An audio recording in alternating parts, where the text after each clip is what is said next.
Hello students, how are you all. आज हम लोग living science class 6 chapter 5 separation of substances के exercises के क्वेश्चन आंसर्स करेंगे।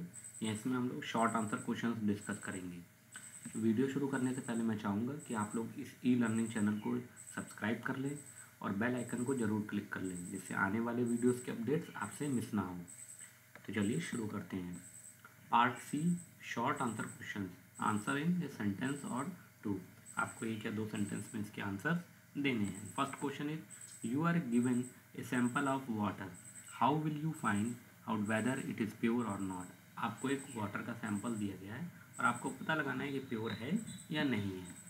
And first answer is, to find out if water is pure और not we can measure the boiling point of the sample. तो last हम लोगों ने discuss किया था कि किसी भी सोल्यूशन का हमको अगर उसका प्योर फॉर्म उसकी चाहिए या उसकी प्योरेस्ट फॉर्म है या नहीं, वो चेक करना हो तो उसके हम बॉइलिंग पॉइंट और मेल्टिंग पॉइंट से पता कर सकते हैं। सेम मेथड यहाँ पे अप्लाई होगा। हमको जो है उसका बॉइलिंग पॉइंट उस सैंपल का मेज़र करना पड़ेगा। If the sample boils at 100 degree then the water is pure. यदि वो वाटर जो है वो प्योर होगा तो जो वाटर का जो एक्चुअल बॉइलिंग पॉइंट है उस पर ही वो बॉयल करेगा। तो अगर वो 100 डिग्री सेंटीग्रेड पे होता है then water is pure. What is the principle used in the separation of mixture. कौन सा ऐसा प्रिंसिपल है जो वो सेपरेशन ऑफ मिक्सचर्स में यूज़ किया जाता है। The principle used in the separation of a mixture employs special properties of one of the component of the mixture. Mixture की कोई एक जो कंपोनेंट्स हैं उनके कोई एक प्रॉपर्टीज़ को लेके हम उसको अप्लाई कर सकते हैं उसके सेपरेशन के लिए। For example, iron pieces mixed with the sand. Iron piece जो है, आयरन के स्मॉल चिप्स जो हैं वो सैंड के साथ मिक्सड हैं। उनको कैसे कर सकते हैं? हमने आयरन की प्रॉपर्टी क्या है, वो मैग्नेट के साथ वो अट्रैक्ट करता है। तो by using a magnet as a iron gets attracted toward the magnet, और उसकी जो आयरन होगा वो मैग्नेट के साथ अट्रैक्ट कर जाएगा। तो by using this special property we can separate out the mixture.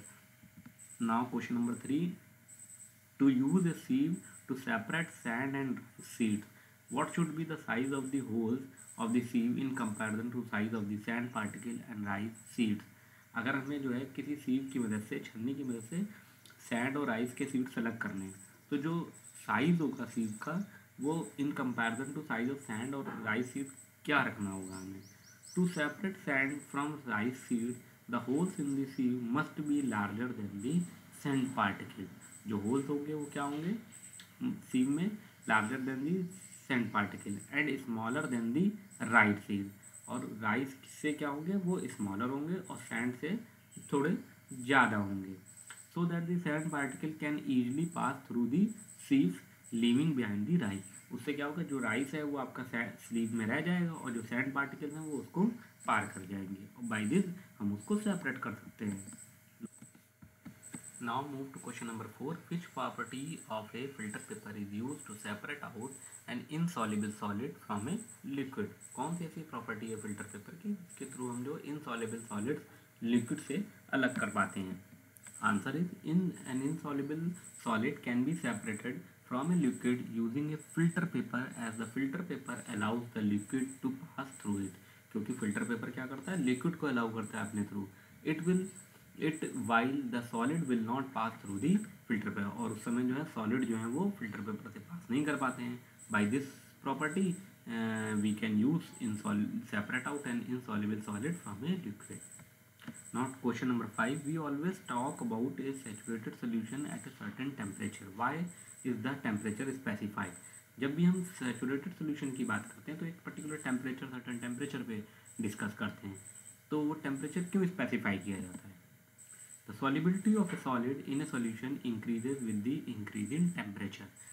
किसी भी सॉलिड की जो होती है सोल्यूशन के अंदर जो सॉलिबिलिटी है वो टेम्परेचर के साथ बढ़ती है। अगर हम टेम्परेचर बढ़ाएंगे तो वो बढ़ेगी। If the temperature of A saturated solution is increase, और यदि हम सैचुरेटेड सोल्यूशन का टेम्परेचर बढ़ाते हैं तो द सोल्यूशन बिकम अनसैचुरेटेड। वो सोल्यूशन क्या होता है, अनसैचुरेटेड है। Thus the temperature plays an important role in specifying whether solution is saturated or not. इसीलिए यदि हम किसी भी सैचुरेटेड टेम्परेचर की बात करते हैं तो उस समय हमें टेम्परेचर भी बताना होता है कि वो सोल्यूशन जो है वो सैचुरेटेड तो है but particular this temperature only. अगर हम उसका टेम्परेचर बढ़ाएंगे तो उसकी वो अनसेचुरेटेड हो जाएगा और उसमें हम उसमें सेचुरेटेड करने के लिए उसका पर्टिकुलर टेम्परेचर से ऊपर जाते हैं। तो under which condition can hand picking be use to separate the constituents of mixture, और किस कंडीशन में हैंड पिकिंग जो है हम यूज़ करके जो मिक्सचर्स हैं उनसे हम कॉन्स्टिट्यूएंट्स को अलग कर सकते हैं। Hand picking can be use to separate the constituents of mixture only when the constituents of the mixture are easily will and can be separated. अगर हैंड पिकिंग जो मेथड है उसमें हम लोग किसी भी मिक्सचर से हमें कॉन्स्टिट्यूएंट्स को जो है अलग करना है तो हमें वो जो कॉन्स्टिट्यूएंट है विजिबल होने चाहिए, तभी हम उसको क्या है हाथ से पिक कर करके सेपरेट कर पाएंगे।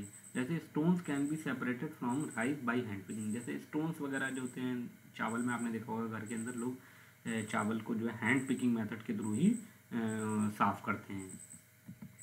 Now question number 7, why are objects at a distance seen more clearly after rain. जो भी दूरी पे ऑब्जेक्ट्स हैं वो रेन होने के बाद में थोड़ा साफ दिखाई देने लगती है। ऐसा क्यों होता है? When it rains the dust particles in the air get wet and settle down on the ground. जब भी बरसात होगी तो जो डस्ट पार्टिकल हमारे एटमॉस्फेयर में हैं वो क्या हो जाते हैं, हैवी हो जाते हैं वेट होने के कारण, और वो धीरे धीरे करके सेटल डाउन हो जाते हैं ग्राउंड में, बैठ जाते हैं नीचे। As a result the air is clear after it rains and objects at a distance are seen more clearly, और हवा हमारी क्या हो जाती है, क्लीन हो जाती है, तो हमें जो है ऑब्जेक्ट्स दूर की भी जो है क्लियर दिखने लगती हैं। The process of adding alum to water to hasten sedimentation is called loading. Why has this name been given to the process. जो हम सेडिमेंटेशन प्रोसेस को फास्ट करने के लिए एलम मिलाते हैं वाटर में उसको लोडिंग कहते हैं हम लोग। वाई ये नेम, क्यों ये नेम उसको दिया गया इस प्रोसेस को? When the alum is added to water, जब एलम वाटर में ऐड किया जाता है, it dissolves in water and make the suspended impurities heavier making them settle down quickly. और वो जो सस्पेंडेड इम्प्योरिटीज होती हैं वाटर में उनको भारी करके नीचे सेटल डाउन क्विकली कर देता है वो। Therefore the addition of alum is known as loading. इसीलिए जो एलम का काम है वो क्या है, एक तरीके से इम्प्योरिटीज़ को लोड करना होता है, और इसीलिए इस प्रोसेस को भी हम लोग लोडिंग कहते हैं। Now with this our short answer questions are completed. Next part में हम लोग इसके long question and hot questions discuss करेंगे। यदि आपने अभी तक इस चैनल ई लर्निंग को सब्सक्राइब नहीं किया है तो प्लीज़ इसको कर लीजिए और बेल आइकन को ज़रूर क्लिक कर लीजिए, जिससे आने वाले वीडियोज़ के अपडेट सबसे पहले आप तक पहुँचे। Thank you and happy learning.